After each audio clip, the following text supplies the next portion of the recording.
ಆಕೆ ಕುರಿ ಕಾಯುತ್ತಾ ತನ್ನ ಪಾಡಿಗೆ ತಾನಿದ್ದಳು. ಅಲ್ಲಿಗೆ ಎಂಟ್ರಿ ಕೊಟ್ಟ ಸಂಬಂಧಿ ನನ್ನನ್ನು ನೋಡಿ ನೀನು ಎಲೆ ಅಡಿಕೆ ಎಂಜಲು ಉಗುಳಿದೆ ಅಂತೇಳಿ ಕ್ಯಾತೆ ತೆಗೆದಿದ್ದಾನೆ.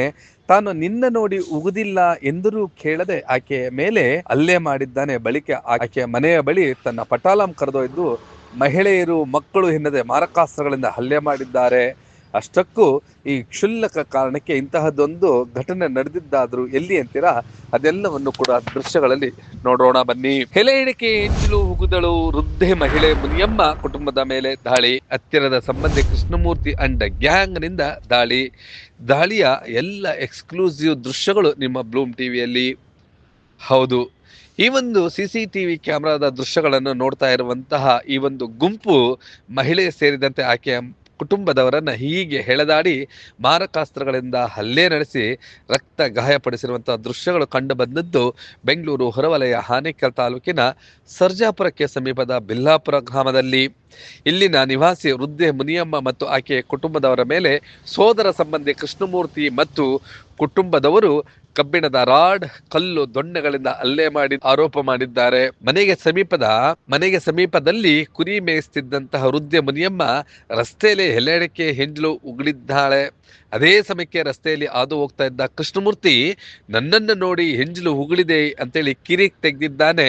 ನಾನು ರಸ್ತೆಗೆ ಹೆಂಜಲು ಉಗುಳಿದೆ ಎಂದು ವೃದ್ಧೆ ಪರಿಪರಿಯಾಗಿ ಹೇಳಿದರೂ ಕೂಡ ಕೇಳದೆ ತೀವ್ರವಾಗಿ ಹಲ್ಲೆ ನಡೆಸಿದ್ದಾನೆ. ಈ ಘಟನೆಯ ಬಗ್ಗೆ ಹಲ್ಲೆಗೊಳಗಾದಂತ ಮುನಿಯಮ್ಮ ಹೇಳಿದ್ದು ಹೀಗೆ.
ಇನ್ನು ವೃದ್ಧೆ ಮುನಿಯಮ್ಮ ಮೇಲೆ ಹಲ್ಲೆ ಮಾಡಿದ ಕೃಷ್ಣಮೂರ್ತಿ ತನ್ನ ಗ್ಯಾಂಗಿಗೆ ಮಾಹಿತಿ ನೀಡಿ ಮನೆ ಬಳಿ ಬರಲು ತಿಳಿಸಿದ್ದಾನೆ. ಅದೇ ಸಮಯಕ್ಕೆ ವೃದ್ಧೆ ಮುನಿಯಮ್ಮ ಸೊಸೆ ಗಾರ್ಮೆಂಟ್ಸ್ ನಲ್ಲಿ ಕೆಲಸ ಮುಗಿಸಿ ಮನೆ ಬಂದಿದ್ದಾಳೆ. ಅವ್ಯಾಚ್ಯ ಶಬ್ದಗಳಿಂದ ನಿಂದಿಸಿ ಕೃಷ್ಣಮೂರ್ತಿ ಅಂಡ್ ಗ್ಯಾಂಗ್ ಆಕೆಯನ್ನ ಸುತ್ತು ಹೊಡೆದು ನಾನು ಏನೂ ಮಾಡದೆ ನನ್ನನ್ನ ನಿಂದಿಸುತ್ತಿದ್ದೀರಿ ಎಂದಿದ್ದೇ ತಾಳ ಕಿರಾತಕ ಕೃಷ್ಣಮೂರ್ತಿ ಎದೆಗೆ ಕೈ ಹಾಕಿ ರವಿಕೆ ಹೆಳೆದಾಡಿ ರಂಪಾಟ ಮಾಡಿದ್ದಾನೆ. ಅಷ್ಟೊತ್ತಿಗೆ ಕೃಷ್ಣಮೂರ್ತಿ ಪತ್ನಿ ಉಷಾ, ಮನೋಜ್, ಪ್ರಿಯಾಂಕಾ, ಜಯದೇವ್, ನಾರಾಯಣಪ್ಪ, ರತ್ನಮ್ಮ, ಜಯಪ್ಪ, ರಮೇಶ್ ಎಂಬುವರು ವೃದ್ಧೆ ಮುನಿಯಮ್ಮ ಕುಟುಂಬದವರನ್ನು ಅಟ್ಟಾಡಿಸಿಕೊಂಡು ಮಾರಕಾಸ್ತ್ರಗಳಿಂದ ಹಲ್ಲೆ ನಡೆಸಿದ್ದಾರೆ. ಕಬ್ಬಿಣದ ರಾಡ್ನಿಂದ ಹೊಡೆದು ರಕ್ತ ಸುರಿಯುತ್ತಿದ್ದರೂ ಬಿಡದೆ ಸುಮಾ ಎಂಬ ಮಹಿಳೆಯ ಮೇಲೆ ಹಲ್ಲೆ ಮಾಡಿದ್ದಾರೆ.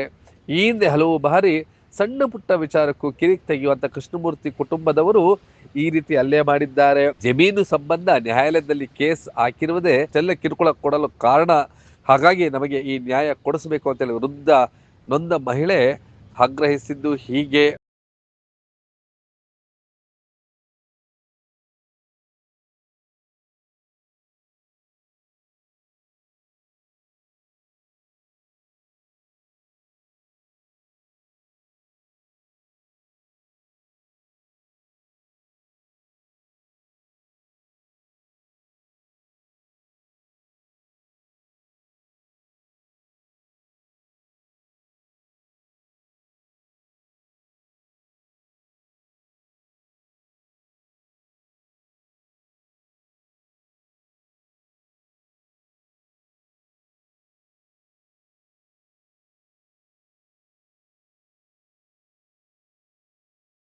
ಹಾಗೆ ಹಲ್ಲೆಗೊಳಗಾದಂತ ಮತ್ತೋರ್ವ ಮಹಿಳೆಯು ಕೂಡ ತನ್ನ ಅಸಹಾಯಕತೆಯನ್ನು ತೋಡಿಕೊಂಡಿದ್ದು ಹೀಗೆ.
ಒಟ್ಟಿನಲ್ಲಿ ಕೃಷ್ಣಮೂರ್ತಿ ಅಂಡ್ ಗ್ಯಾಂಗ್ ಹಾಡು ಹಗಲೇ ಮಹಿಳೆಯ ಎದೆಗೆ ಕೈ ಹಾಕಿ ರವಿಕೆ ಹಿಡಿದು ಎಳೆದಾಡಿದ್ದಲ್ಲದೆ ಕಬ್ಬಿಣದ ರಾಡ್ನಿಂದ ತಲೆಗೆ ರಕ್ತ ಸುರಿಯುವ ಹಾಗೆ ಹೊಡೆದಿರುವಂತಹ ಘಟನೆಗಳು ಸಿಸಿ ಕ್ಯಾಮೆರಾದಲ್ಲಿ ಸೆರೆಯಾಗಿದೆ. ಈ ದೃಶ್ಯಗಳನ್ನು ಗಮನಿಸಿದರೆ ಆರೋಪಿಗಳಿಗೆ ಕಾನೂನಿನ ಭಯ ಇಲ್ಲ ಅಂತ ಕಾಣುತ್ತೆ. ಘಟನೆಯ ಸಂಬಂಧ ಸರ್ಜಾಪುರ ಪೊಲೀಸ್ ಠಾಣೆಯಲ್ಲಿ ದೂರು ದಾಖಲಾಗಿದೆ. ಪ್ರತಿ ದೂರು ದಾಖಲಾಗಿದ್ದು ಪೊಲೀಸರು ನೊಂದವರಿಗೆ ನ್ಯಾಯವನ್ನು ಕೊಡಿಸ್ತಾರೆ ಎಂಬುದೇ ಯಕ್ಷ ಪ್ರಶ್ನೆಯಾಗಿದೆ.